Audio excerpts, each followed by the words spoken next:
Olá! Nesse vídeo, nós vamos detalhar a parte de programação por contrato. Também vamos falar sobre o que são e como funcionam as chamadas barricadas no código. Como falamos em outra aula, um contrato é um acordo entre duas ou mais partes. Em um programa, o contrato pode envolver requisitos de funcionalidade, desempenho, entre outros. E em um nível mais baixo, as próprias operações que um TAD terá definem o seu contrato. Mas será que esse contrato é mais liberal ou mais restrito? Ou seja, as funções podem receber ou retornar qualquer valor? Qual o impacto de um valor inválido? Como vimos anteriormente, isso pode inclusive consumir todos os recursos da máquina. Então, o que podemos fazer para tentar garantir ao máximo que o contrato será cumprido? Temos várias opções, como a definição de tipos mais restritos e o uso de asserções e exceções. A especificação do contrato é uma das principais partes quando estamos projetando a solução. Estão lembrados das histórias de usuários e dos cartões CRC? O contrato formaliza as obrigações das partes envolvidas, que podem ser resumidas por 3 perguntas que o desenvolvedor deve conseguir responder. O que o contrato espera, ou seja, o que o método deveria receber? O que o contrato garante, relacionado ao que vai ser retornado? E o que o contrato mantém, ou seja, o que não deve sofrer modificações. Essas perguntas podem ser estruturadas em uma formalização lógica, que vai envolver pré-condições, pós-condições e invariantes. As pré-condições especificam as condições esperadas no início da chamada de um trecho de código.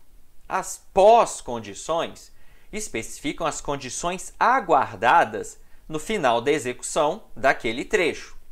E as invariantes especificam condições que devem se manter verdadeiras o tempo todo em uma região. Logo, a programação por contrato pressupõe que todos os componentes clientes que invocam uma operação em um componente servidor atenderão às pré-condições especificadas conforme necessário para essa operação. E o componente servidor garantirá as invariantes e pós-condições ao cliente. E a verificação dessas condições geralmente poderá ser feita com o uso de asserções. Vamos ver esse exemplo de uma classe que representa uma conta bancária. Diferente do exemplo anterior, aqui agora vamos considerar a operação de saque e não de depósito. Você acha que esse código é robusto?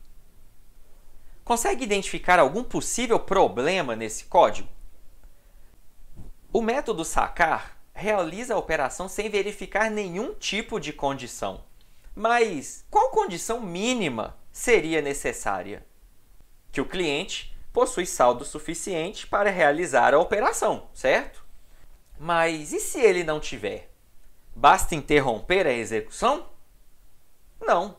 Poderíamos fazer uso de exceções, que vamos detalhar em uma próxima aula.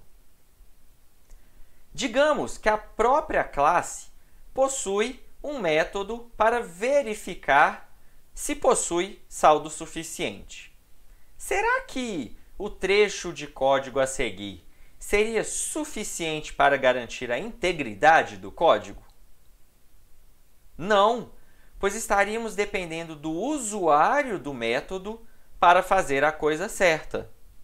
Logo, na programação por contrato, o desenvolvedor deve sempre garantir o máximo possível que o contrato será atendido, sem confiar que as condições externas serão favoráveis. Nesse caso, essa verificação deveria estar dentro do próprio método, que também é responsável por fazer um tratamento no caso de algum problema. Aqui, Estamos lançando uma exceção, algo que veremos com mais detalhe na próxima aula. Mas e se realmente o contrato não puder ser cumprido? Então, deve ser feito algum tipo de tratamento para garantir a integridade do código. Alguns códigos mais simples utilizam variáveis globais para guardar o estado atual do sistema, mas isso não é recomendado. Também podemos trabalhar com códigos de erros retornados pelos métodos, mas a padronização também pode acabar sendo um problema. Por fim, como veremos, o mais adequado seria um tratamento estruturado utilizando exceções. E como que pré-condições e pós-condições se relacionam com a questão da herança de classes? Ao fazer uma herança, dizemos que ocorre uma subcontratação, ou seja, a subclasse pode especializar o contrato da superclasse. Entretanto, ela não pode redefinir o contrato pai de qualquer forma. É preciso continuar seguindo as regras dos níveis acima. Assim, dizemos que a subclasse pode enfraquecer as pré-condições e fortalecer as pós-condições dos métodos sendo herdados. Uma condição mais fraca significa que é menos restrita, e uma condição mais forte significa que é mais restrita. Para ilustrar, vamos pensar que as pré-condições e as pós-condições podem ser representadas por conjuntos, em que os elementos são os valores válidos de entrada e retorno. Uma subclasse deve continuar aceitando todo o conjunto de valores que é válido para a classe pai, mas também pode receber algumas coisas a mais, ou seja, enfraquecer as pré-condições. Já as pós-condições devem ser as mesmas ou mais fortes, e mais forte significa ser um subconjunto do que é válido considerando a classe base, ou seja, você nunca deveria receber algo inesperado de uma subclasse. Essas regras também estão ligadas ao chamado princípio da robustez, que diz que sempre podemos ser mais liberais com o que recebemos de entrada, mas conservadores com o que retornamos de saída. Vejamos esse exemplo que estende o exemplo anterior da conta bancária. A classe base possui uma pré-condição que apenas podem ser depositados valores acima de zero. Foi criada uma classe filha que possui uma nova pré-condição, em que só podem ser depositados valores acima de 50. Essa implementação segue corretamente os conceitos que acabamos de falar? Vejamos nessa chamada. O código funciona?